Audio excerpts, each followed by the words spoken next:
নমস্কার, আমার সকল বন্ধুদের জানাই শুভ রথযাত্রার অনেক অনেক শুভেচ্ছা। আশা করছি শ্রী শ্রী জগন্নাথ দেবের রথযাত্রা সকলের খুব ভালো কাটুক, আনন্দে কাটুক। আর তার সাথে তো খাওয়া দাওয়াও করতে হবে, তাই আপনাদের কাছে একটা রসালো মিষ্টি খাস্তা গজার রেসিপি আজ শেয়ার করলাম। বাড়িতে গজা সহজে কিভাবে বানাবেন আমি আজ আপনাদের দেখাবো। বাড়িতে বানালে খুব কম খরচে অনেকটা পরিমাণ গজা পেয়ে যাবেন, আর 15 থেকে 20 দিন রেখেও খেতে পারবেন। তাহলে আসুন শুরু করে দিই।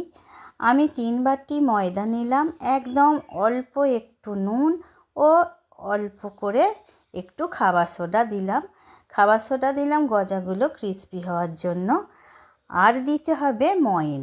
3 বাটি ময়দার জন্য 1 বাটির একটু কম গাওয়া ঘি ও সাদা তেল একটু গরম করে রেখেছিলাম, সেটা ময়দার মধ্যে দিয়ে আলতো হাতে ময়দার সাথে ময়নটা দিতে হবে।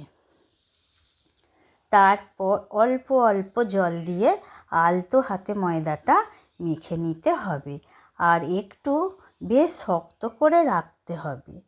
আর রুটি পরোটার ময়দা যেমন চেপে চেপে মাখা হয়, সেই রকম মাখলে কিন্তু গজাগুলো একদমই খাস্তা হবে না। ময়দার ডোটা যেন একটু ছাড়া ছাড়া দানা দানা থাকে। একটা ঢাকা দিয়ে 10 মিনিট রাখবো, ততক্ষণ চিনির রসটা রেডি করে নেব। আমি 2 বাটি চিনি নিলাম, আর 1 বাটি জল দিয়ে 2টো এলাচ দিয়ে ভালো করে রসটা ফুটিয়ে নিয়ে নামিয়ে রেখে দেব। এরপর ময়দার ডোটা থেকে বেশ অনেকটা নিয়ে একটা মোটা করে বেলে নিতে হবে। তারপর ছুরি দিয়ে গজার শেপ দিয়ে দেব। কড়ায় সাদা তেল দিয়ে গ্যাসের ফ্লেমটা লো টু মিডিয়ামে রেখে তেলটা এমন গরম করবেন যেন আঙুল ডোবানো যায়। এই অবস্থায় গজাগুলো বেশ লাল লাল করে ভেজে নিতে হবে।